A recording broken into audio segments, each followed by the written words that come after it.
Doctor साहब, मरीम नवाज साहिबा की जानिब से आज कहा गया है कि फौरी इलेक्शन का मुतालबा जो इस वक्त पीटीआई कर रही है, इनका मकसद है कि अक्टूबर में जो नए चीफ जस्टिस ने आना है उसमें किसी तरह से वो जो है इन्फ्लुएंस करने की कोशिश करें। मैं इस हवाले से आपकी राय जानना चाहूँगी। देखिए, फैसला कुल मराइल है पाकिस्तान की जो सियासी इंतशार खुलफिशार, ये पूरा सिस्टम जो कोलैप्स हो रहा है और हमें होता हुआ नज़र भी आ रहा है जी।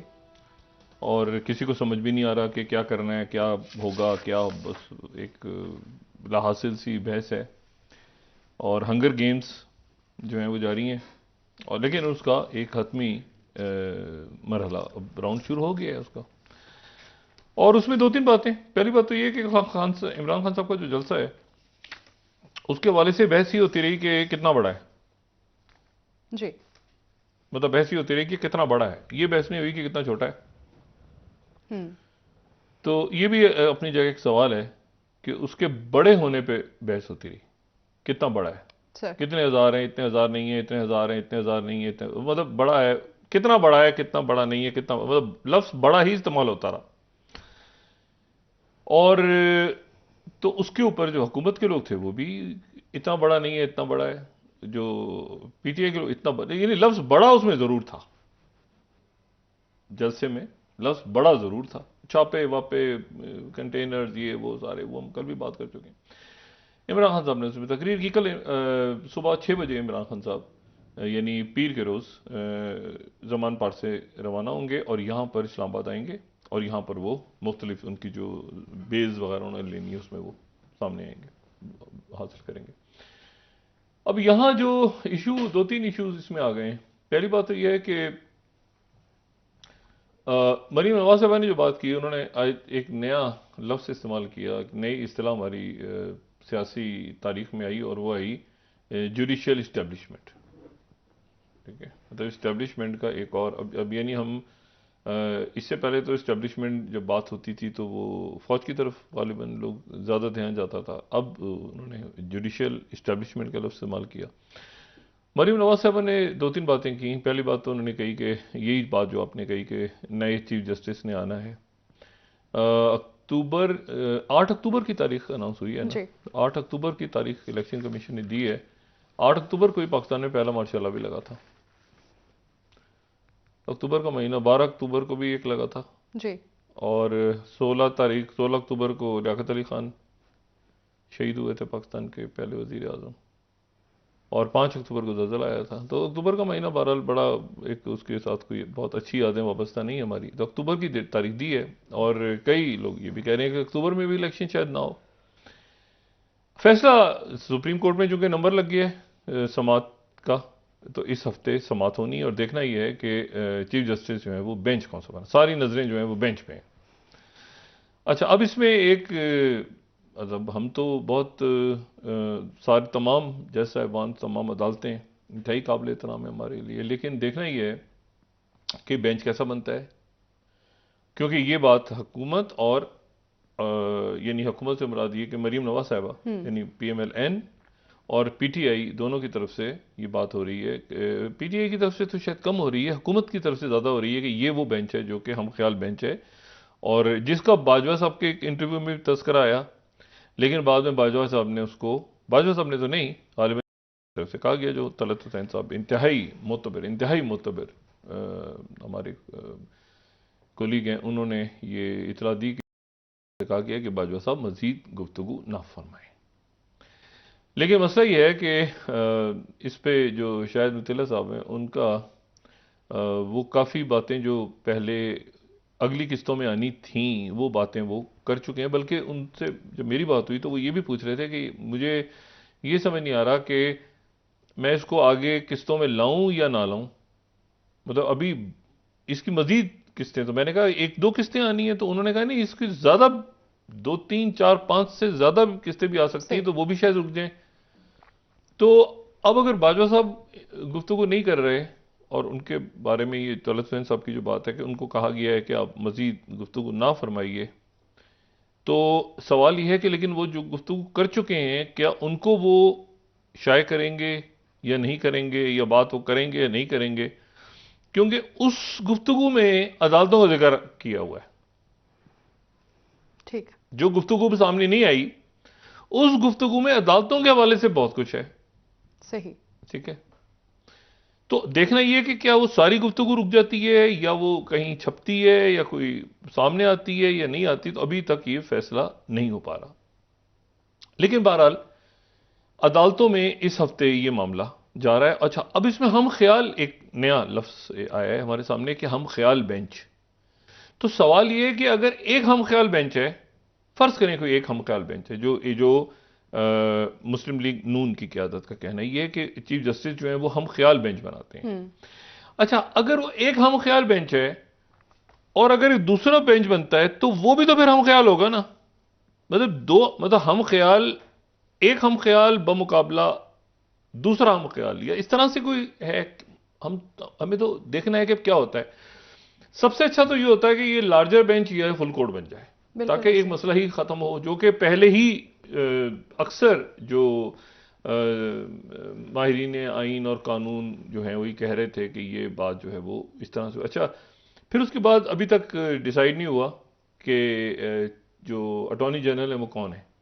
अटॉर्नी जनरल एक जो है उनका इस्तीफा उन्होंने दे दिया, अब वो इस्तीफा मंजूर भी शायद अभी तक नहीं हुआ, और वो जो है वो नए अटॉर्नी जनरल जो है वो कब आएंगे और किस तरह से अदालत के अंदर मामला होगा। अगर फर्ज करें अदालत ने उसमें नंबर वगैरह तो लग गया कि इसी हफ्ते उसकी समाअत होगी, लेकिन बेंच कौन सा होगा, किस तारीख को होगा, अटॉर्नी जनरल कौन से होंगे, किस तारीख को अनाउंसमेंट होगी, क्या होगा, तो वो सारा अपनी जगह रुका हुआ है।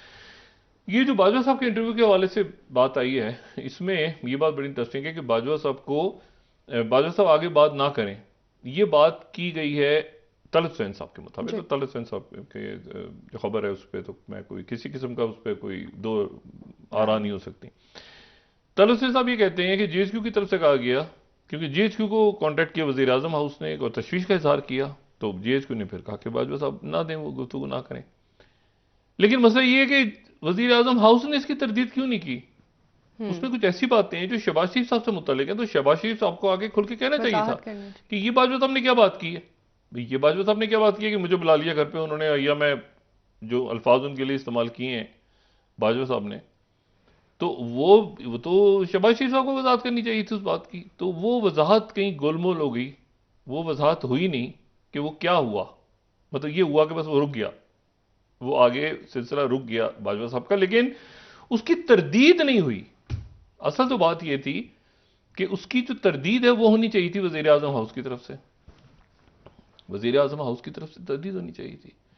अब अच्छा, एक बात तो ये होगी, दूसरी बात ये है कि देखें, मैं अभी मैं तो इतनी सख्त ही नहीं रखता कि इतनी बड़ी कोई बात कर सकूं, लेकिन जो हमारे दूसरे कोलीग्स हैं जो बहुत माशाल्लाह ज़बरदस्त उनके पास इतलात भी होती हैं और हिम्मत और हौसला भी होता है बात करने का, वो कह देते हैं बात।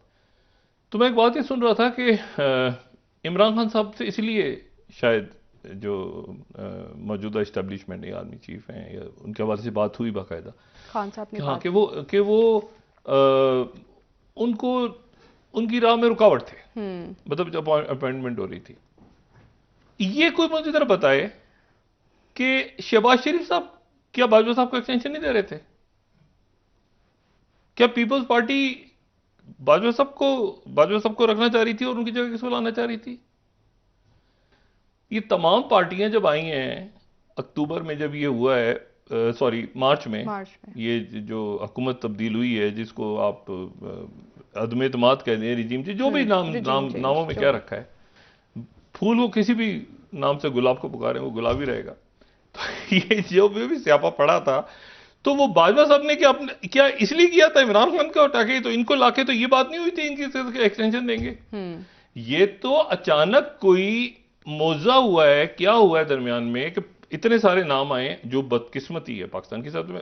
और मैं उम्मीद करता हूं और यकीन करता हूं इस बात का कि आइंदा ऐसा कभी भी नहीं होगा कि इस तरह से ये बह छिड़े जो नवंबर में या अक्टूबर में छिड़ी हुई थी इस मुल्क में। लेकिन आप ये देखें ना कि बाकी शख्सियात भी तो बाजवा साहब को ही तो चाह रहे थे सारे, या कुछ फैज साहब को चाह रहे थे या बाजवा साहब को चाह रहे थे। ये तो बगैर किसी, जब हो गया मसला तो दरमियान में मेरिट के ऊपर एक हुआ कि जी नहीं, ये फैसला हो गया कि मेरिट पे होगा। जी। तो इसमें ये जितना सेटअप है, ये मौजूदा सेटअप है, इसीलिए तो बात नहीं करते ना बाजवा साहब के बारे में। बाजवा साहब ने नहीं तो ये सारा हुआ है ना, जो बाजवा साहब थे ना उस वक्त। तो अच्छा, फिर इमरान खान साहब के एक सवाल इमरान खान साहब को उसका जवाब देना है। देखिए वो जवाब नहीं देंगे इमरान खान साहब। सवाल कौन सा है सर? कि वो एक्सटेंशन क्यों दे रहे थे बाजवा साहब? जी, वो ये कह चुके हैं। देखें वो एक्सटेंशन क्यों दे रहे थे बाजवा साहब को? क्या इमरान, ये जो सारी बातें हो रही हैं कि बाजवा साहब उधर मिले, वजीर आजम हाउस, ईवान सदर में मुलाकात हुई, ये हुआ वो हुआ, इसकी तरदीद तो कहीं से नहीं आ रही ना। इमरान खान साहब ने भी कल सवालात उठाए बाजवा साहब के सामने। हुकूमत तो खामोश हो गई, बाजवा साहब ने बात ही नहीं की। सवाल यह है कि क्या बाजवा साहब सही कह रहे हैं या गलत कह रहे हैं, ये सवाल है। सवाल यह है कि क्या वो दुरुस्त कह रहे हैं या गलत कह रहे हैं, ये सवाल नहीं है कि वो चुप हो जाए, उनको चुप करा दिया जाए बस। वो ये बात बताई जाए कि इमरान खान साहब उनको एक्सटेंशन क्यों दे रहे थे, नंबर 1। दूसरी, क्या ये पूरा सेटअप जो आया है ये बाजवा साहब को एक्सटेंशन देने के वादे पे नहीं आया है। तो इसीलिए जो नई स्टैब्लिशमेंट या जो नए आर्मी चीफ हैं, वो अभी उनका मुझे नहीं पता, ये डॉक्ट्रिन तो पता नहीं क्या चीजें। तो बाजवा साहब की भी एक डॉक्ट्रिन थी, वो अल्लाह ताला माफ करे। उनकी डॉक्ट्रिन का जो था तो ये था कि मुल्क की मईशत ठीक होनी चाहिए और मुल्क के अंदर जो है वो मतलब है कि सिक्योरिटी और मईशत। और लेकिन जब वो गए हैं तो क्या मुल्क का हाल हुआ वो तो अलग ही बात है।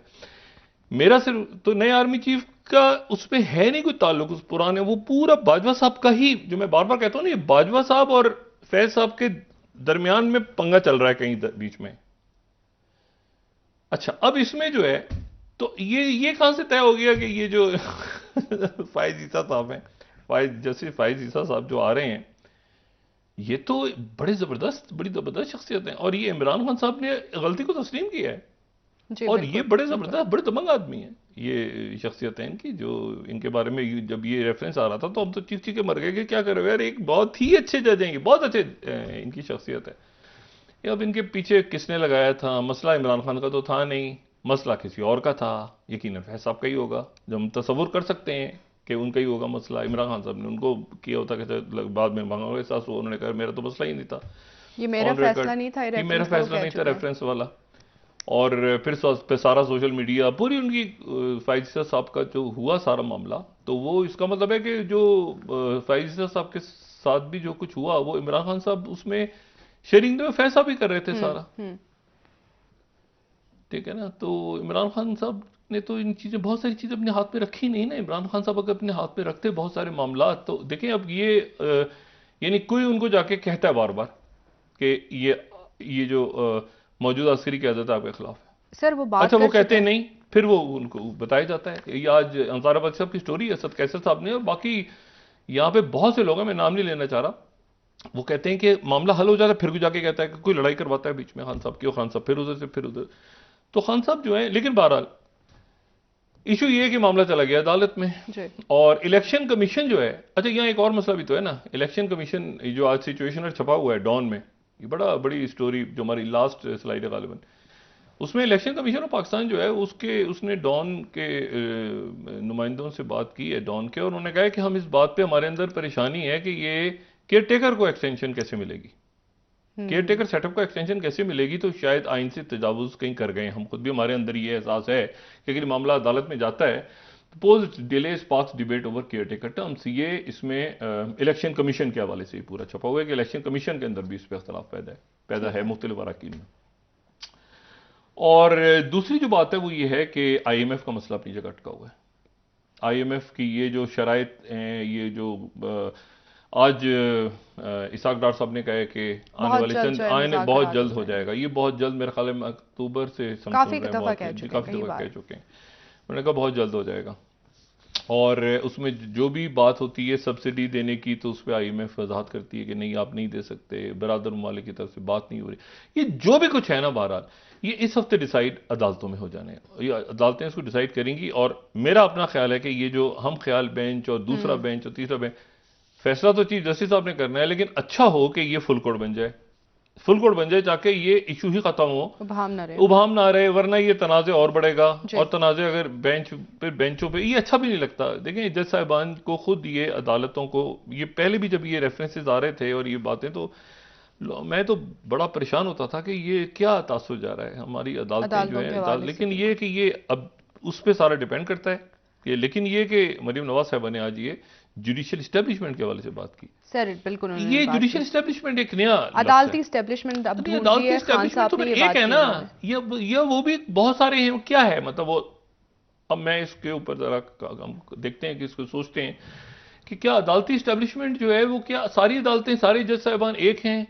तो फिर वो जज साहिबान जो हैं, फिर वो तो फिर उसके फाइज़ साहब भी उसका हिस्सा है, बंदियाल साहब, मतलब क्या है ये जुडिशियल एस्टेब्लिशमेंट? वो गालिबन उन्होंने इसलिए कहा कि वो अदालतों से रिलीफ मिल रहा है, तो फिर कौन सी अदालतों से मिल रहा है, कौन से नहीं मिल रहा, ये फिर एक अजीब सा है। इस हफ्ते क्लियर होगा मरीम नवाज साहिबा भी क्या कहना चाह रही हैं, वो भी इस हफ्ते नवाज साहिबा ने कहा कि फौरी इलेक्शन जो है वो हो जाने चाहिए और इंतखाबात ही मसाइल का हल है। इंतखाबात ही मसाइल का हल है, लेकिन मसला ये है ना कि वो इंतखाबात, तो फिर ये इलेक्शन कमीशन का जो सारा डिसीजन है, अब इसको अदालत किस तरह सुनती है और हुकूमत क्या चाहती है क्या नहीं चाहती।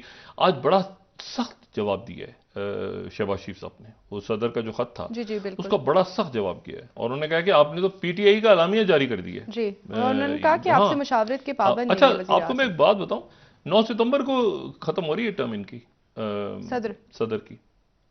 अगले सदर के इंतखाब तक या तो चेयरमैन सेनेट या आइन के मुताबिक आरिफ अलवी साहब भी कंटिन्यू कर सकते हैं। अच्छा जी जी, ये चेयरमैन सेनेट, ये नहीं कि सदर चले गए तो नया आ गए, वो चुनाव हुए, एक नया फड्डा है। आरिफ अलवी साहब की टर्म खत्म होने के बाद, इससे जरा कॉन्स्टिट्यूशन एक आदमी में छेड़ते हैं, एक नया फड्डा है। आरिफ अलवी साहब की टर्म खत्म होने के बाद जो है, अगर ये असेंबली और हाउस पूरा नहीं होता, देखिए ना, वो तो पंजाब असेंबली बाकी असेंबली मौजूद है, तो फिर क्या होगा? क्या नया सदर आएगा या अगले सदर आने तक ये कहां कंटिन्यू कर सकते हैं? जरूरी नहीं कि चेयरमैन सेनेट आए। तो वो भी एक इशू छिड़ने वाला है।